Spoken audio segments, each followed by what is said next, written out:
Good morning to members of the media. Good to be back here.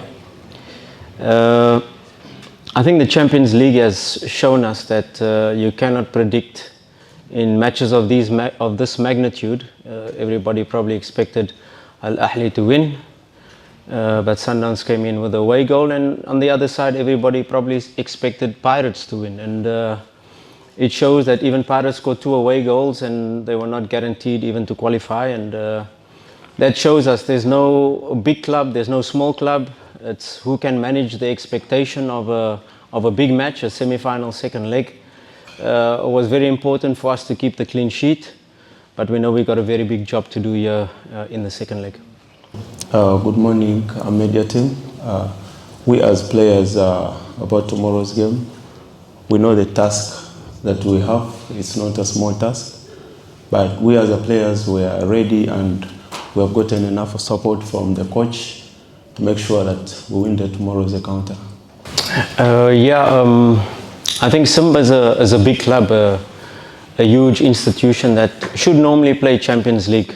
But we were in a rebuilding phase where we released a lot of players. You know, we released 15 to 17 players and signed 13 new players before I came. And in the second week of pre-season, we identified 2 positions, 1 striker, 1 goalkeeper. So I was responsible for bringing in those 2 players with our scouting team. And you know, the profile, the type of player we signed is 18 to 24 years old, so a young team in the rebuilding phase of this project. And yes, we've exceeded expectations because it was probably the first time for most of our players to play in a tournament like this, traveling away from home. And our first task in our prelim was Ahly Tripoli. I remember playing Ahly Tripoli for Orlando Pirates after beating Simba in the quarterfinal of the Confed. We played Ahly Tripoli in the semi-final. So that is the magnitude of team that we got. And yes, nobody really gave us a chance because we have a young team, we have a new team. If you take the starting lineup of last season, we have 4 players: our right back, our left back, Fabrice Ngoma and Kubwa. So 4 players remaining out of the starting lineup of last season. So it's a brand new team, a young team, and a new coaching team. So yes, we've settled. We've probably exceeded expectations. But like I said, the young team and a big club coming together, we probably expected to go all the way. So we take it step at a time. We've got a big semi-final to play before we can think of the final. Yasin Zamiru is still struggling with his Achilles tendon. He will be out. Shemalone Fondou will do a late fitness test to see his availability. Otherwise, we have a full strength squad. Nobody really facing any big challenges. Little niggles here and there from, of course, we've been training on fields that are a bit flooded, loose under the foot. With the rain we've been having here in Durban, but little niggles, little small knocks, but I'm sure we'll be full strength, of course, besides Zamiru Yasin. Look, everybody was asking me after we just finished in the CAF Confederations Cup final with Orlando Pirates, then going to Russia. And everybody was asking me, why do you take a team that is bottom of the log and no hope to survive?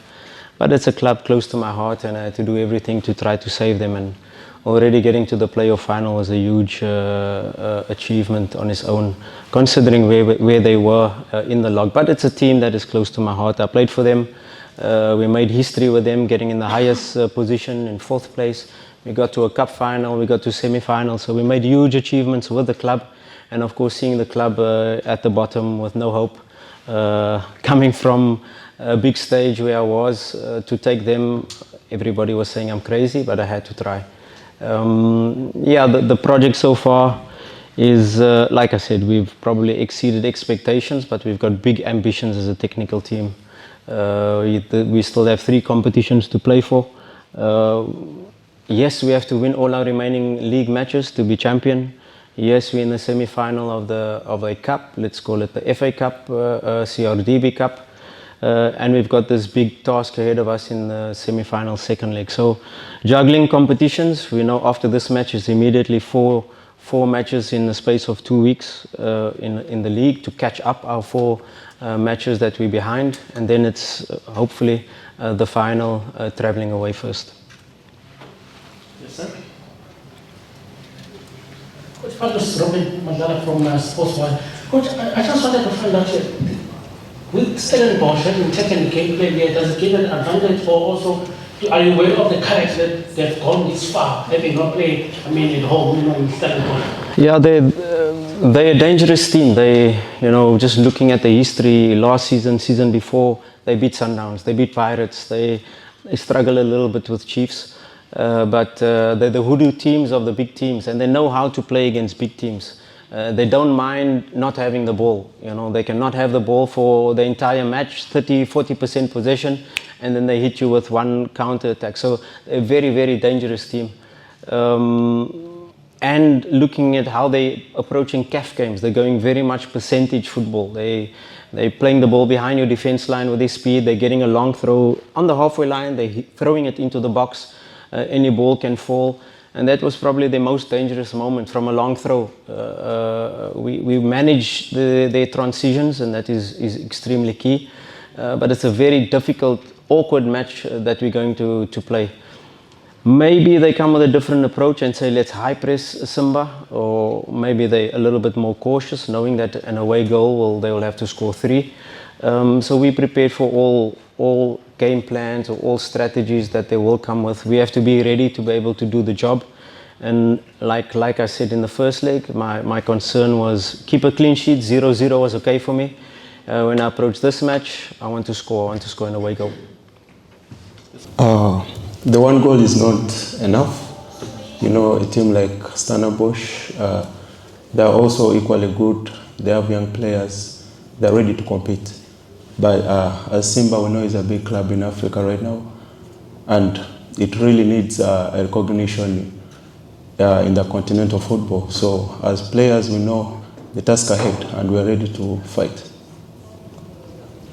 You focus at the next job at hand, and we totally committed to Simba. We started this project. We only 8-9 months into the project, and our objective as a club is to dominate Champions League. So we're on course to qualify for Champions League, and that is the vision of our president, very similar to what Dr. Patrice Motsepe did when he bought Sundowns.